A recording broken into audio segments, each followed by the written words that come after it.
ভাই টাকা তো দিলেন, আবার হেলমেটটা নিয়ে যাচ্ছেন। আরে সরি ভাই, আসলে তাড়াহুড়োর কারণে ভুল হয়ে গেছে। এই যে আপনার হেলমেট, আর এই যে আপনার ভাড়া। ভাই বাকি টাকাটা দিবেন না? ওইটা আপনার কাছে রেখে দেন, সিগারেট খেয়ে নিয়েন স্যার। এই যে আমার ক্লাসের সবচেয়ে গুণধর ছাত্র, যেমন তার চলাফেরা তেমন তার ড্রেস আপ, তেমনি তার লেখাপড়া। যেদিন থেকে তুমি ইউনিভার্সিটিতে ভর্তি হয়েছো একদিনও তুমি ঠিক টাইমে ক্লাসে আসছো? এটা তুমি কি জুতা পরে আসছো? এটা তো মনে হচ্ছে বাথরুমের স্যান্ডেল। ইউনিভার্সিটিতে কিভাবে ড্রেস আপ করে আসতে হয় তুমি জানো না?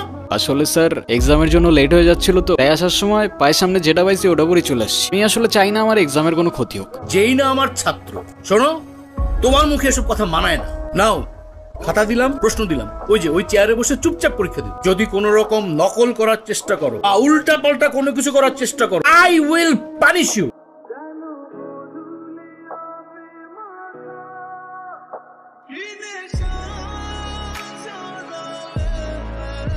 দেখান স্যার, ইমো আমাকে অনেক ডিস্টার্ব করতেছে। এক্ষুনি আমার ক্লাসরুম থেকে বের হয়ে যাও। Get out.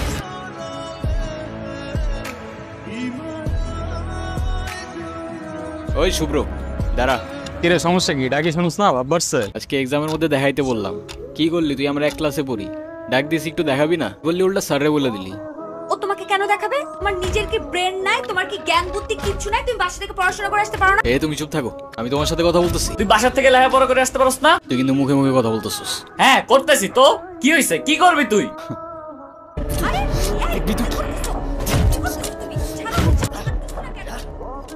রাস্তাঘাটে গুন্ডামি শুরু করছো? অস্থির ছেলে কোথাকার। ইরা, কি ব্যাপার রকি, কিছু বলবা? তুমি জানো না কি বলবো?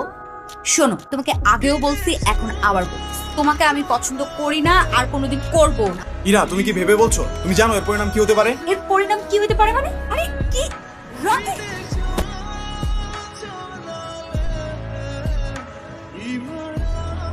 আমি নিজে যতই খারাপ হই না কেন, আমার তো মা নাই, তোর তো আছে। একটা মেয়ের সম্মান কই থাকে তুই জানোস না? এরপর থেকে যদি এরম করার কথা কখনো ভাবস, ভিজিটারে বইলা তোরে কেমনে ক্যাম্পাস থেকে বের করতে আমার খুব ভালো করে জানাস। যা জানা।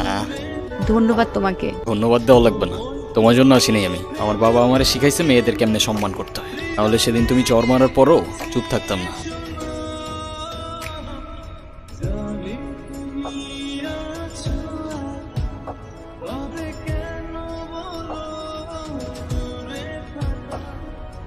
এই হিমু শোনো না। কি হয়েছে? তুমি আমার রাস্তা আটকাচ্ছ কেন? তোমার সাথে আমার কোনো কথা নাই। আচ্ছা তুমি এরকম রেগে যাচ্ছ কেন? সেদিনের ব্যবহারের জন্য আমি এক্সট্রিমলি সরি। সরো তো, তোমার সাথে কোনো কথা বলার ইচ্ছা নাই আমার। প্লিজ আমাকে এবারের মতো ক্ষমা করে দাও। সরি বললাম তো, সরি। আচ্ছা ঠিক আছে, মাফ করলাম। তাহলে আমরা এখন ফ্রেন্ডস।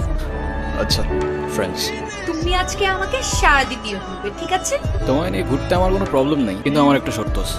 আমরা ঘুরবো ঠিক আছে, কিন্তু সেটা পায়ে হেঁটে, কারণ পায়ে হেঁটে ঘোরার মতো মজা আর অন্য কিছুতে নেই। আচ্ছা আচ্ছা ঠিক আছে, তাই হবে। তুমি যেমন রহস্য জানো, তোমার শর্তগুলো কেমন প্যাঁচা। চলো।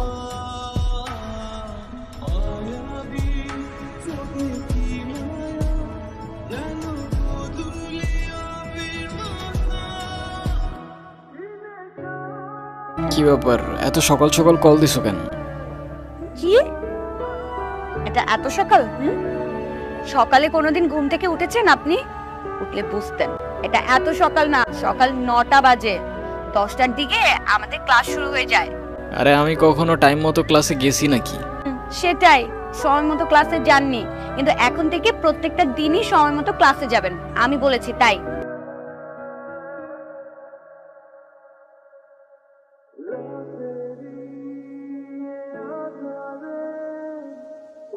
কিরে মামা, সূর্য কি আজকে পশ্চিমে উঠছে?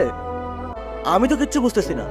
যে কিনা ঠিক মতো কখনো ক্যাম্পাসে আসে না, সে আজকে ক্লাস টাইমের আগে ক্যাম্পাসে এসে হাজির। তোর এই জাদুর রহস্যটা কি মামা, বলতো আমারে? আছে এক জাদুকর, যে তার রহস্যময় জাদু দিয়ে চেঞ্জ করে বলছে আমাকে। মানে সেই জাদুকরটা কে? আমাদেরকে বল, আমরাও একটু শুনি। আরে কিছু জিনিস থাক না গোপন। কিরে ইরা কই রে? দেখছস তোরা? কই, আমরা তো এখানে অনেকক্ষণ যাবত বসে আড্ডা দিচ্ছি, এরাকে তো দেখিনি। আচ্ছা থাক, তোরা দেখে আসি আমি।